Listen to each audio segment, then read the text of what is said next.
What's up everybody, this is the Lenovo ThinkVision P34W-20.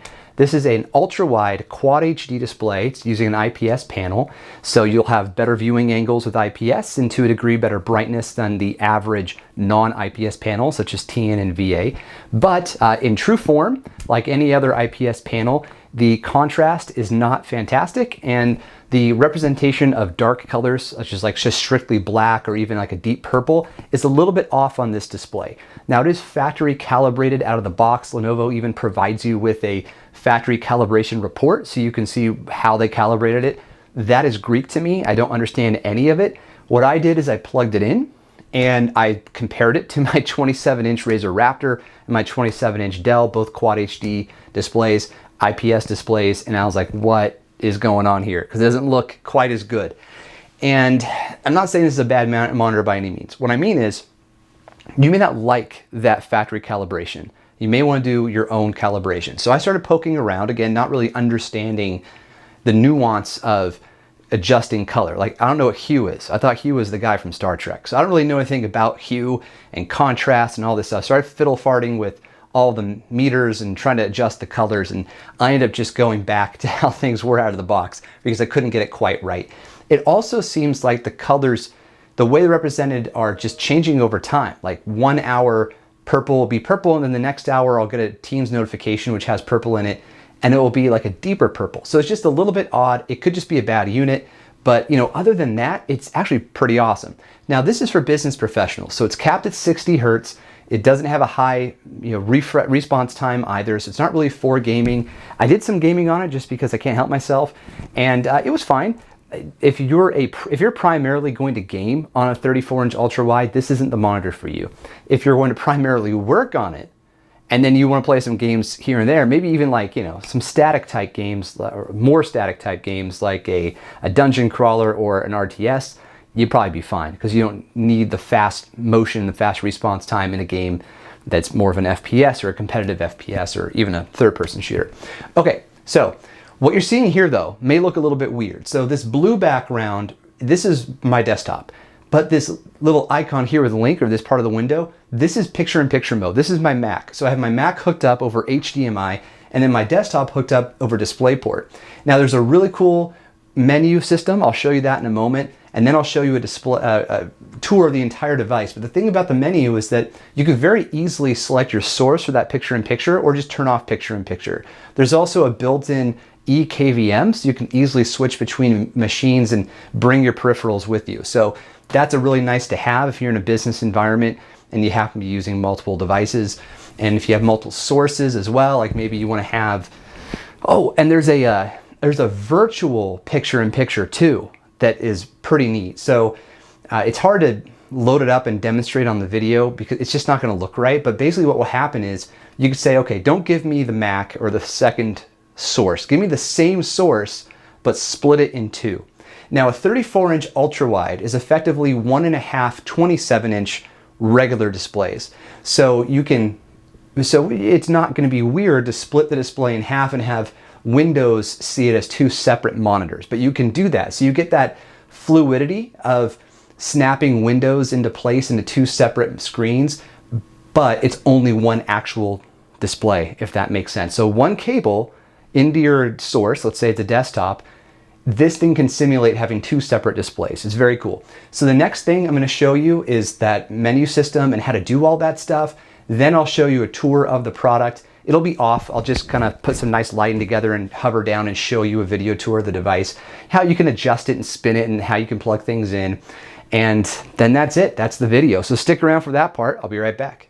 All right, folks, this is that on-screen menu that I promised. Now you have 5 buttons at the bottom. One is power, so don't press that if you're interested in getting into the menu system. You press the menu system right here, and then right below are menu options. You can go back into the menu, so one step out, or you can go up and down. And I do get the up and down confused because they're just so hard to read, these little arrows. But anyhow, so in here you do have some control over the monitor where you can control brightness, contrast, volume for the built-in speakers. Now I didn't cover the built-in speakers a moment ago because they're not good. So I just stopped using them and I went straight to my own discrete speakers. There's an advanced settings option where you can control the contrast with a dynamic contrast. You can also override to drop the timing down, but I didn't notice a huge difference in the response time. There's also different color presets, so RGB, DCI-P3. Now, out of the box, it was set to DCI-P3. You can see that the colors pop a lot more when you're in DCI-P3 mode. Well, hopefully you can see that, but the brightness goes down tremendously. There's also BT.709, and then your classic neutral, warm, cool, and then custom, which gives you a little bit more control. Okay, so scenario mode out of the box, it was in panel native. I pushed it to image creation because I felt it was brighter. Brightness was a problem with this device for me out of the box. There's also HDR10 support. It's Windows, so HDR not really amazing unless you're watching HDR content, which I don't do a whole lot of. So I messed with it, turned it on, and fiddled around, but ultimately I wasn't super impressed. Now, this is where it starts to get wild. So you can select your input. There's an automatic mode, so you don't have to be explicit about your primary input. There's also daisy chaining, so you can connect other types of ThinkVision monitors to it. Here is that eKVM that I mentioned, so you can bring your keyboard and mouse with you when you change inputs. So that's just awesome. I'm not sure you guys are familiar with KVM switches. They're not as popular as they used to be, but very cool stuff. And then this is where you can also piggyback onto which source. USB charging and super USB-C charging, which I honestly didn't bother trying to use. I just hesitate. Okay, so Ethernet is an option through USB-B, USB-B making an appearance, and USB-C. And the most wild part, this is the picture-in-picture option. So first you have True Split. That's what I was talking about, where you can separate the monitor in two. So if you turn that on, you get to simulate having two displays through one single cable. Picture-in-picture. So picture-in-picture is what I'm using right now. And before I turn it off, let me come down here and go to swap. So I can change what's the primary and what's the secondary. Let me go back in here. See how I get confused with the up and down? All right, and then I can also go to source and I can choose where to put it. I can change the position, and then I can just go here to foreground and I can choose which input to make that picture-in-picture. I'm gonna go ahead and you can also adjust the audio source too, which I totally forgot about and just noticed. Okay. I'm going to turn it off, and now my screen will refresh and it'll go back to just being my primary PC. And as far as other options go, you can change the language, you can change the timeout and the positioning and the transparency. And that is it. All right, now let's take a tour of the device itself. The first thing that I want to point out is this tray at the bottom. So you have your display with your stand, more on that in a moment, but right down here you see the red that surrounds it. This is a pen tray. So you could put just a standard pen right in here and then easily grab it. Now this entire base is made of a very thick ABS plastic. It is rigid and tight and heavy, which is important since this display itself is also quite heavy. Now connecting this stem to the, I don't know the actual technical language here, but this thing, the arm, connected to the base, very simply just 3 screws, you twist them on and you're done. And then you have this knob right here with a nice elastic rubber. You can do is take your cables, connect them to the bottom, and then wrap them through this to give them a nice tight connection and keep things a little bit more clean and organized. For me, that's a problem. I'm constantly disorganized and looking for ways to clean up my desk. It's like I clean up my desk and then the next day it's like, what the heck happened? I gotta clean my desk again. So for me, that's been really helpful. Now we have to talk about the ergonomics of this display because they really are special. So first of all, you have a lot of opportunity to rotate, okay? So you can move the monitor very easily with one hand, just rotate it around. I don't know technically how far it goes, but if you can see the lines here, it goes from here to there, bam. And you do the same thing this way. You can also lift it up and down. Okay, so I'm gonna take it now and just go up and down, up. This is one of the most flexible displays that I've ever seen. Then you can also rotate it this way, which is not unique, but it is uncommon. So if you need to really get in there and adjust your cables, You can just bend it down. Now, one of my monitors is a Razer Raptor, and what I love about that monitor is how easy it is to actually flip this all the way over and get a nice 90 degrees out of it. Let's take a look at the I/O. Okay, so this is the underside of the display, and what you have going on here is a ton of I/O. Not only because it's a good monitor, so there's going to be opportunity for HDMI and DisplayPort, right? That's your standard stuff, but also that picture-in-picture to support that, the EKVBM, EKVM, in order to support that as well, you need all the input for it. So on the far right, we have the power, no surprises here, and then this is where the action really begins.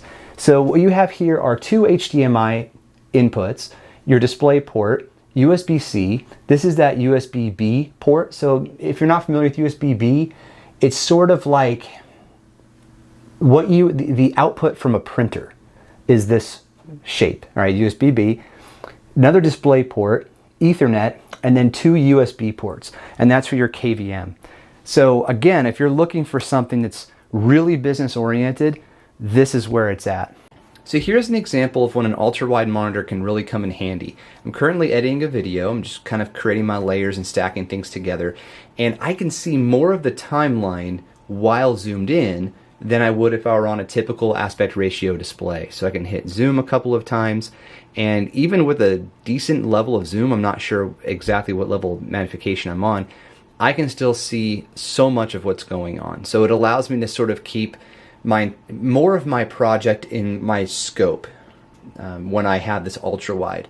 So that's a really valuable thing. So now if you're going to be editing video and you care a lot, right, you really want to make something that's just super on point, like maybe you do videos for one of these fancy YouTubers, then you're going to be paying attention to the way the colors are represented.